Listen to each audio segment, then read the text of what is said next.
है स्वागत है। जय श्री राम, जय जय श्री राम। भारत माता की, भारत माता की जय जय जय जय जय शिवाजी। स्वागत के लिए मैं अभी योगी जी के स्वागत जी के लिए मैं जिला के अध्यक्ष महेंद्र पाटिल जी, राजन जी अप्पा और उम्मीदवार जी को आमंत्रित करूंगी कि हमारे योगी जी का स्वागत पुष्प से करें। साथ ही श्रमजीवी। जय श्री राम, जय श्री राम। मोदी जी, योगी जी को जय श्री राम, जय श्री राम, जय श्री राम। योगी जी को जय श्री राम, जय श्री राम, जय श्री राम, जय श्री राम, जय श्री राम।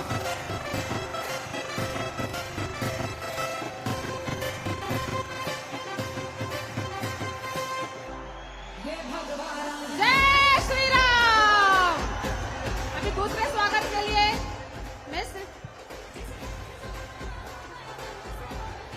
अभी हम समय बिल्कुल भी विलंब नहीं करेंगे। एक भी मोमेंट का समय लेते हुए हम लोग उत्तर प्रदेश के मुख्यमंत्री श्री आदित्यनाथ योगी जी को सुनने के लिए बहुत देर से इंतजार कर रहे हैं, तो सीधा हम चलते हैं योगी जी आदित्यनाथ जी का भाषण सुनने के लिए। भारत माता की, भारत माता की, भारत माता की।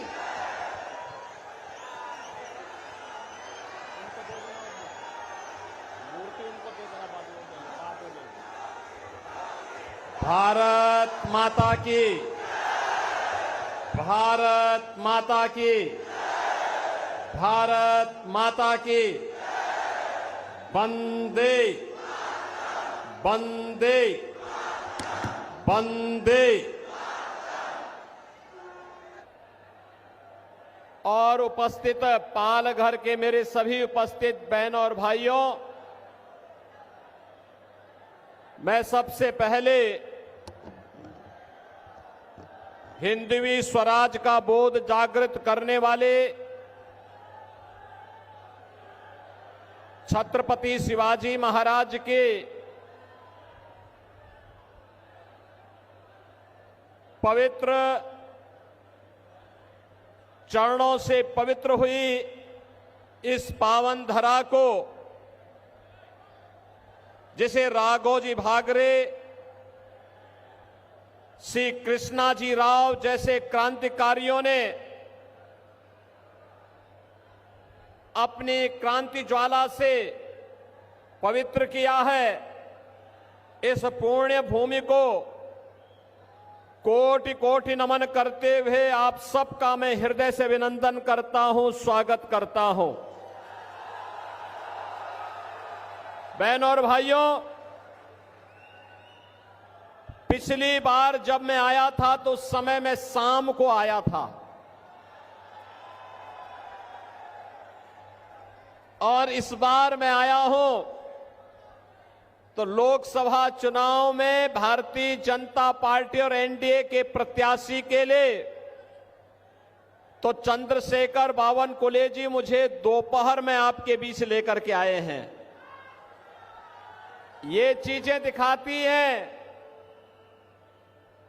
कि जब पिछली बार मैं आया था तो कांग्रेस का सूर्य अस्त करने के लिए आया हूं, और आज जब दोपहर में आया हूं तो मान के चलिए भारत के अंदर छत्रपति शिवाजी महाराज के द्वारा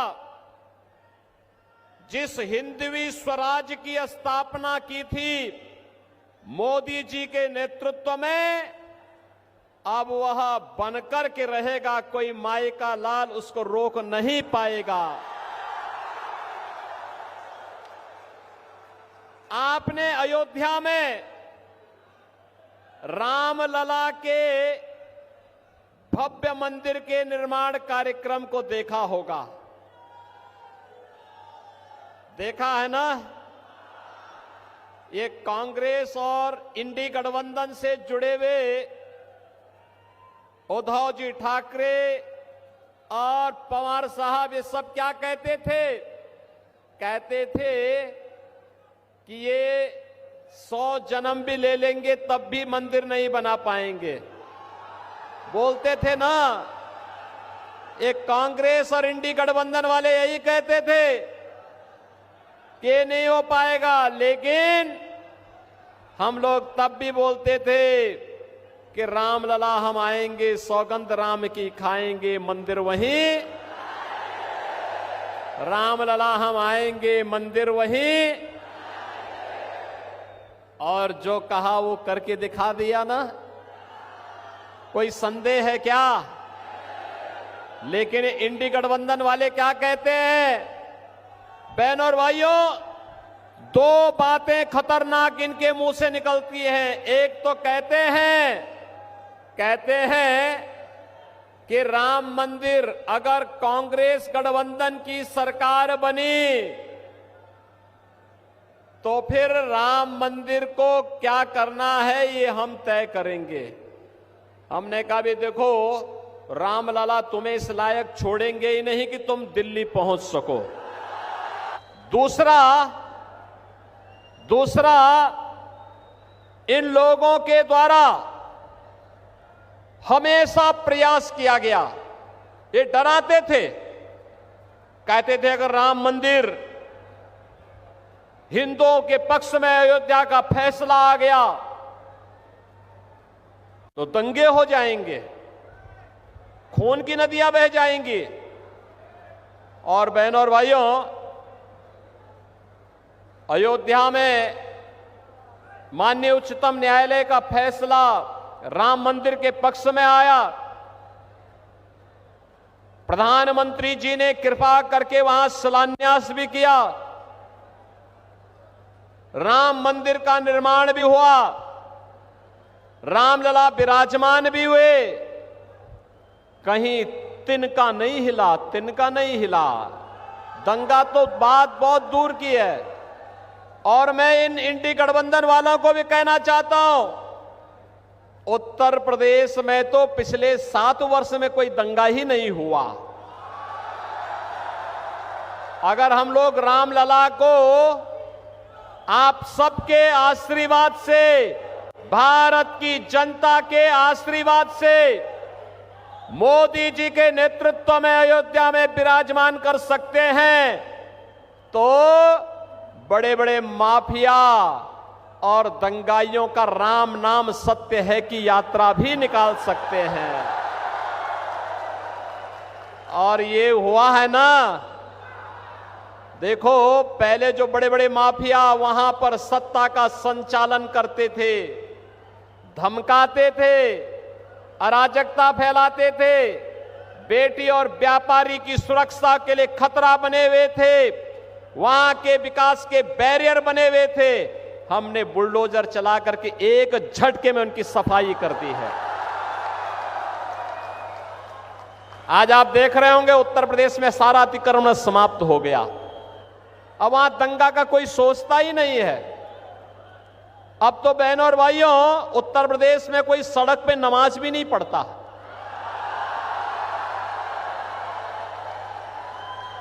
अब वहां मस्जिदों के भी माइक उतर गए।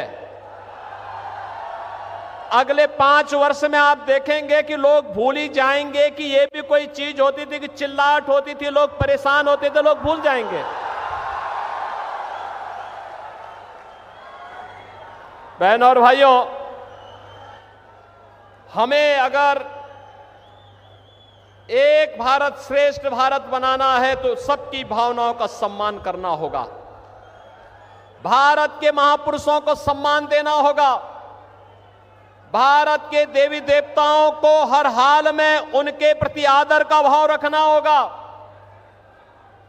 हर बेटी को पूरी सुरक्षा देना होगा, हर व्यापारी को संरक्षण देना होगा, हर युवा के हाथ को रोजगार देना होगा, हर चेहरे पर खुशहाली लाना होगा। और यही तो छत्रपति शिवाजी महाराज का हिंदवी स्वराज का पाठ है। और यही कार्य तो मोदी जी कर रहे हैं। पिछले 10 वर्ष में हमने बदलते हुए भारत को देखा है। बहनों और भाइयों, ये नया भारत इस भारत में दुनिया के अंदर भारत का सम्मान बढ़ा है, सीमाएं सुरक्षित हुई हैं, आतंकवाद और नक्सलवाद पर लगाम कसा गया है। और आपने भी देखा है, आतंकवाद और नक्सलवाद तो पूरी तरह नकेल कसाई गया है, लेकिन अगर कहीं पटाखा का भी थोड़ा सा जोर से आवाज हो जाए तो सबसे पहले पाकिस्तान सफाई देता कि मेरा हाथ नहीं है, मेरा हाथ नहीं है, क्योंकि उसे मालूम है ये नया भारत है। छेड़ता नहीं, लेकिन कोई छेड़ता है तो छोड़ता भी। और कांग्रेस की सरकार के समय क्या होता था? आतंकवाद होता था। मुंबई विस्फोट हुए थे, कांग्रेस के लोग क्या कहते थे? यूपीए सरकार कहती थी आतंकवादी सीमा पार के हैं। अरे सीमा पार के हैं तो आपकी मिसाइल कब के लिए है? जैसे मोदी जी ने एयर स्ट्राइक करके सीधे पाकिस्तान के अंदर घुस करके आतंकवाद को पूरी तरह तबाह किया। और अब तो आपने देखा होगा, ब्रिटेन के एक बड़े समाचार पत्र ने यह लिखा कि पाकिस्तान के अंदर पिछले 3 वर्ष के अंदर जितने बड़े दुर्दांत आतंकवादी थे वे एक एक करके मारे गए। और मारने वालों में भारत की एजेंसी का हाथ है। भाई, जो हमारा दुश्मन है हम उसकी पूजा थोड़े करेंगे। अरे कोई हमारे लोगों को मारेगा तो हम उसको पूजेंगे नहीं भाई, हम भी तो उसको वही करेंगे जिसका वो हकदार है, और वही हो रहा है। और अब तो पाकिस्तान को, पाक अधिकृत कश्मीर को बचाना मुश्किल हो रहा है। आप देखना, चुनाव के बाद मोदी जी को तीसरी बार प्रधानमंत्री बने दीजिए, अगले 6 महीने के अंदर आप देखेंगे कि पाक अधिकृत कश्मीर भी भारत का हिस्सा हुआ। ये इसके लिए हिम्मत चाहिए होती है, हिम्मत, दम हो तभी ये काम हो सकता है। ये कांग्रेस की तरह नहीं, इंडी गठबंधन के नेताओं की तरह, उनके घटक दलों की तरह नहीं कि हम आतंकवाद पर कुछ नहीं कर सकते क्योंकि ये तो पाकिस्तान से, यही तो बोलते थे ये लोग। आज अगर वह कुछ करता है तो वो थोड़ी सी टेढ़ी नजरों से देखता क्या है कि उससे पहले कि वो भारत की तरफ नजरें टेढ़ी करे, उसकी नजरों को ही निकाल करके बाहर कर दिया जाता है। कहा जाता चुप, ये नहीं चलेगा। बहनों और भाइयों, ये नया भारत है, बिना रुके, बिना डिगे, बिना हटे, बिना डरे आज मोदी जी के नेतृत्व में विकास की जिस यात्रा को आगे बढ़ा रहा है, आप सबके सामने है। अभी मैं देख रहा था मुंबई से नागपुर का समृद्धि एक्सप्रेसवे, मैं देख रहा था महाराष्ट्र के अंदर इंफ्रास्ट्रक्चर मोदी जी के नेतृत्व और मार्गदर्शन में माननीय गडकरी जी ने कितना अच्छा इंफ्रास्ट्रक्चर दिया है। हाईवे का, रेलवे का कितना अच्छा इंफ्रास्ट्रक्चर हुआ है। नमो भारत, वंदे भारत, अमृत भारत, अत्याधुनिक वर्ल्ड क्लास ट्रेन, मेट्रो, और युवाओं के लिए आईआईटी भी है, आईएम भी है, triple IT, NIT, world class university, AIIMS, दोनों कार्य एक साथ हो रहे हैं। लोगों को अच्छी स्वास्थ्य सुविधा भी मिल रही है और एजुकेशन के बेहतरीन संस्थान भी आज प्राप्त हो रहे हैं। हर घर नल भी है और नल पर जल भी है। बहनों और भाइयों, आप सोचो, कांग्रेस और इंडी गठबंधन जो आज बना है, इनके समय में गरीब भूख से मरता था। आज मोदी जी 25 करोड़ यानी 80 करोड़ लोगों को फ्री में राशन दे रहे हैं। 80 करोड़ लोगों को फ्री में राशन। और यही नहीं, जो ये लोग पाकिस्तान का राग अलापते हैं, इनसे बोलो कि जितनी पाकिस्तान की आबादी है उससे ज्यादा लोगों को मोदी जी ने 10 वर्ष में गरीबी रेखा से उभार करके खुशहाल जीवन जीने के लिए आगे बढ़ाया है। मात्र 23 करोड़ एक कमबख्त पाकिस्तान, आप सोचो कहां पहुंचा दिया इन्होंने पाकिस्तान को। अरे हिंदुस्तान में रहता तो भूखों नहीं मरता, उनको भी फ्री में राशन मिलता। लेकिन आज गली मोहल्लों में कुछ जीव लड़ते हैं ना एक रोटी के टुकड़े के लिए, यही पाकिस्तान में 1 किलो आटा के लिए छीना झपटी होती है। आंदोलन चल रहे हैं, धरना प्रदर्शन चल रहे हैं, बड़े बड़े अभियान चल रहे हैं, आगजनी हो रही है, तोड़फोड़ हो रही है, क्योंकि खाने के लिए कुछ भी नहीं है पाकिस्तान में। तो जो पाकिस्तान का राग अलापते हैं, इनसे बोलो कि जाओ पाकिस्तान में जाके भीख का कटोरा लेकर के भीख मांगो, हिंदुस्तान पे बोझा क्यों बने हुए हो। जाओ ना वहीं पे, जाओ वहां पे पाकिस्तान के पास जाकर के वहीं रहो, क्यों हिंदुस्तान पे बोझा बने हुए हो। हिंदुस्तान के इस बोझे को दूर करने की आवश्यकता है। बहनों और भाइयों, 60 करोड़ लोग आयुष्मान भारत में 5 लाख रुपए की स्वास्थ्य बीमा प्रतिवर्ष प्राप्त कर रहे हैं। हर गरीब का जनधन अकाउंट खुल गया है। 12 करोड़ घरों के लिए शौचालय बन गए हैं। 4 करोड़ गरीबों के मकान बन गए हैं। और मोदी जी ने कहा है कि 70 वर्ष से ऊपर का हर सीनियर सिटीजन चुनाव के बाद प्रतिवर्ष 5 लाख रुपए की स्वास्थ्य बीमा का, आयुष्मान भारत की सुविधा का लाभ प्राप्त करेगा।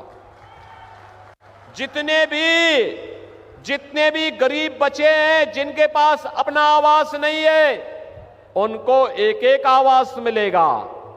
यहां पे तो सुरक्षा भी है, सम्मान भी है, यहां पे विकास भी है, गरीब कल्याण भी है और विरासत का भी सम्मान है। अयोध्या में रामलला का भव्य मंदिर भी बन गया है। काशी में काशी विश्वनाथ का मंदिर बन गया है। याद करिए, महाराष्ट्र और उत्तर प्रदेश का संबंध तो ये चोली दामन का संबंध है, कोई अलग कर ही नहीं सकता है। याद करिए, छत्रपति शिवाजी महाराज को जब छत्रपति की उपाधि से सम्मानित करना था, उनका अभिषेक करना था, तो काशी के गागा भट्ट महापंडित ही आकर के इसका रस्म को पूरा करने में योगदान दिए थे। आप हमारे काशी में आइए, वहां मराठा घाट मिलेगा। वहां पर महाराष्ट्र के राजाओं के द्वारा बनाए गए, भोंसले के द्वारा बनाए गए बड़े बड़े घाट मिलेंगे। वहां पर मराठा समाज अलग से काम करता है, महाराष्ट्र समाज अलग से काम करता है। अलग अलग प्रकार के रीति रिवाजों का केंद्र बिंदु आज काशी बना हुआ है। काशी में भगवान विश्वनाथ धाम आज आप देखिए क्या जगमगा रहा है। और काशी के साथ अयोध्या, और अयोध्या के बाद अब मथुरा की तरफ हम आगे बढ़ रहे हैं। हमारे कृष्ण कन्हैया कहां चुप बैठने वाले हैं, वो तो पहले ही बोल चुके हैं। उन्होंने तो पहले ही कह दिया है, वो तो पहले ही इस बात की घोषणा कर चुके हैं कि परित्राणाय साधूनाम विनाशाय च दुष्कृताम। उन्होंने पहले कह दिया है कि मैं सज्जनों का संरक्षण करूंगा और रामद्रोहियों का, राष्ट्रद्रोहियों का नाश करूंगा, उनको जीने नहीं दूंगा। और बहनों और भाइयों, आज नए भारत में सब आप देख रहे होंगे, जैसे जैसे चुनाव बीतते जा रहे हैं, 4 चरणों के चुनाव हो गए हैं और 4 चरणों के इन चुनावों का परिणाम आप देख रहे होंगे। पूरे देश के अंदर उत्तर, दक्षिण, पूरब, पश्चिम, मुझे अब तक 10 राज्यों में जाने का अवसर प्राप्त हुआ और देश में सबसे बड़ी आबादी का राज्य तो उत्तर प्रदेश है। बहनों और भाइयों, मैं कह सकता हूं वहां पे एक ही आवाज है, हर ओर से एक ही आवाज, एक ही नारा गूंजता है और वह गूंजता है कि फिर एक बार, फिर एक बार, फिर एक बार, अब की बार, अब की बार 400 पार के नारे से ये कांग्रेस हैं, उद्धव ठाकरे हैं, शरद पवार जी हैं, लालू जी हैं, अखिलेश यादव हैं, इन सबको अपने पैरों के नीचे की जमीन खिसकती हुई दिखाई देते। कहते क्या होगा, 400 ही ले लेंगे, क्या होगा। फिर पूछते हैं, जनता से पूछते हैं 400 पार कैसे पाएंगे, तो जनता जनार्दन कहती है कि भाई देखो, जो राम को लाए हैं हम, जो राम को लाए हैं और राम को मोदी जी लाए हैं। मोदी जी ने भी अयोध्या में विराजमान कराया है। और बहनों और भाइयों, मैं इसलिए कह सकता हूं, इस चुनाव में कुछ मत देखिए। मोदी जी ने विकास कराया है, सुरक्षा दी है, सम्मान दिया है, गरीब कल्याण किया है। अब ये चुनाव जैसे जैसे कांग्रेस के नेताओं के बयान आ रहे हैं, जैसे जैसे उनके साथ सहयोगी दलों के बयान आ रहे हैं, वैसे वैसे चुनाव राम भक्तों, राम द्रोहियों के बीच में अब सिमटता जा रहा है। और इसलिए हमें तय करना है, देश के अंदर राम भक्त राज करेगा या राम द्रोही फिर से आएगा। और एक बात और पूरे देश के अंदर चल रही है, राम भक्त ही राज करेगा दिल्ली के सिंहासन पर, यह भी गूंज रहा है पूरे देश के अंदर। और मोदी जी ठहरे राम भक्त।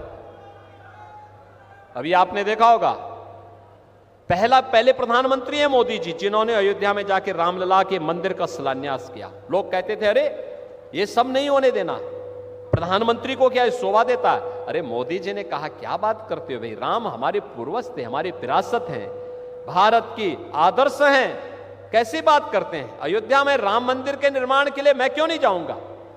मोदी जी गए, उद्घाटन में मोदी जी गए, 11 दिन का अनुष्ठान रखे और अयोध्या में भगवान राम का भव्य मंदिर का निर्माण किए। बहनों और भाइयों, मैं आप सबसे अपील करूंगा, भारतीय जनता पार्टी अपने सहयोगी दलों के साथ इस चुनावी मैदान में है, जो भारत के हित में है, जो भारत को दुनिया की एक महाताकत बना दे, भारत को एक आत्मनिर्भर और विकसित भारत बना दे। वह कार्य केवल मोदी जी कर सकते हैं, मोदी जी के नेतृत्व में होगा। एक कांग्रेस के साथ जितने भी इनके अगल बगल के चट्टे बट्टे हैं, ये सभी के सभी लोग अब जब इनके पास सारे हथियार समाप्त हो गए हैं, अब ये गाली गलौज पे उतर आए हैं, गुमराह करेंगे, अनलगल प्रलाप करेंगे, झूठी घोषणाएं करेंगे, आपको बहकाने का काम करेंगे। इनके बहकावे में आने की आवश्यकता नहीं। ये वो कांग्रेस नहीं जिस कांग्रेस को हम सोचते हैं जिस कि ये गांधी जी वाली कांग्रेस होगी। नहीं, ये गांधी जी वाली कांग्रेस नहीं है। गांधी जी ने तो 1947 में कह दिया था कि कांग्रेस का विसर्जन कर दो। और मैं आज आपसे कहूंगा, ये समय है, यही समय है और सही समय है, कांग्रेस और इंडी गठबंधन को विसर्जन करने का समय है, क्योंकि अब तो रामलला आ ही गए हैं। बहनों और भाइयों, इस नए भारत में विरासत का सम्मान होगा। देखिए, मोदी जी विरासत के सम्मान की बात करते हैं और कांग्रेस के लोग क्या कहते हैं, इंडी गठबंधन वाले कहते हैं हम विरासत टैक्स लगाएंगे। अरे मेहनत आपके बाप दादा करेंगे, आपके ग्रैंडफादर ने, आपके फादर ने प्रॉपर्टी बनाई, अब ये इसका एक्सरे करवाएंगे, सर्वे करवा करके फिर इसमें से आधी प्रॉपर्टी पे कब्जा करेंगे, फिर उसको मुसलमानों को आवंटित करेंगे। कोई रोहिंग्या आएगा, कोई बांग्लादेशी आएगा, कोई पाकिस्तानी आएगा, कोई अफगानिस्तानी आएगा, क्या आप इसको स्वीकार करेंगे क्या? बहनों और भाइयों, ये इंडी गठबंधन में अब औरंगजेब की आत्मा घुस चुकी है, इसको मत आने देना। औरंगजेब को पहले ही छत्रपति शिवाजी महाराज समाप्त कर चुके हैं। अब महाराष्ट्र के अंदर औरंगजेब और उसकी संतानों को नहीं आने देना है। आप सहमत हैं? सहमत है ना? मोदी जी के नेतृत्व में अब की बार 400 पार के लक्ष्य की तरफ महाराष्ट्र बढ़ रहा है ना। पालघर फिर से जीतेंगे, भारी बहुमत से जीतेंगे, आप जिताएंगे। सहमत हैं? लेकिन बहनों और भाइयों, आज चुनाव प्रचार का अंतिम दिन है, कल एक दिन बचेगा। घर घर आप जाएंगे, घर घर जाकर के हेमंत सांवरा जी के लिए कमल चुनाव चिन्ह पर वोट मांगेंगे? मांगेंगे? सभी लोग सहमत हैं? मोदी जी का प्रतिनिधि बन करके सभी लोग जाएंगे ना? तो फिर मेरे साथ आप बोलेंगे, सभी लोग बोलेंगे, भारत माता की, भारत माता की, भारत माता की, छत्रपति शिवाजी महाराज की, छत्रपति शिवाजी महाराज की जय श्री राम, जय जय श्री राम।